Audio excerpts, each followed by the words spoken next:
What is up, guys? So I just wanted to kind of give you a brief recap of how my race turned out. Originally I was signed up for the 50K. At the start of the day, that's what I fully intended on accomplishing. I just, as the race started, there were a lot of really fast guys there. I kind of got caught up early on. And yeah, basically I just went out way too fast for where my fitness is. And so, it's frustrating doing that. I've been in a lot of big races over the years, but trail running and ultra running are a lot different than road running and marathoning. So, it's something that I'm still learning, but, I came through the first loop pretty fast, tried to settle down a little bit on the second loop, but, my body was just already kind of pretty beaten up.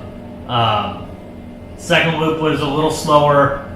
I started the third loop and just wasn't really there physically. My body was really starting to break down. I was hiking sections of the trail that most people were running that I'd never hiked before in training or in racing when I've been out there. And so that was frustrating, and I think mentally that took its toll on me. And by the middle of the third lap, I kind of decided that I was going to call it at 25K. The way the race is set up, if you pull out at 25K, you still get a 25K finish.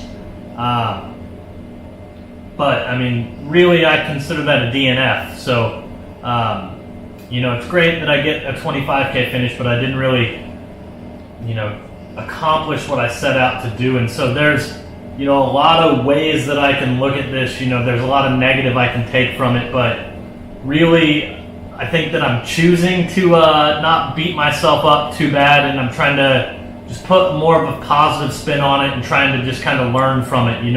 There's a lot of things that I can take away from this and implement in my training that I think are going to help me moving forward. So, the biggest thing, my body broke down super early. I just need to get more miles under my belt, but in turn, I also need to be doing more strength work, more core training. And so, I've already kind of come up with a plan to start implementing more of that in my training. And so I'm excited to share that with you guys as we kind of move forward. But, the other thing is, I just need to get more races under my belt. I'm not as experienced in these races where you have to run more effort-based and you can't just hit splits.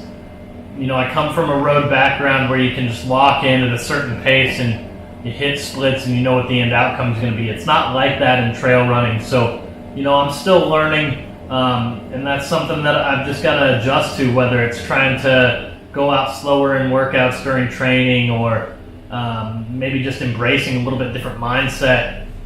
I think that those are key things that I can implement in my training. And then lastly, I think the biggest thing that I can kind of take away is I just need to have a bit of a shift in mindset.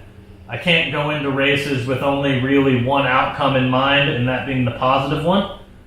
Ultra running is a very fickle sport, and so if you go into it with the mindset that you're only going to do well, that's great, that's how you should think, but you also have to understand the harsh reality that, it may suck. It may go poorly, and you may have to suffer for a long time, but that's okay. just embracing that mindset and embracing the moment that I'm in, and really doing a better job of, just enjoying the suffrage. That's what I signed up for. So those are kind of my big takeaways. I'm in the middle of a bit of a recovery week.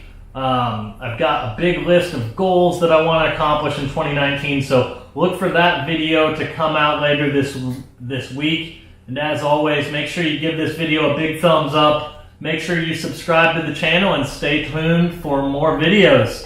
Peace.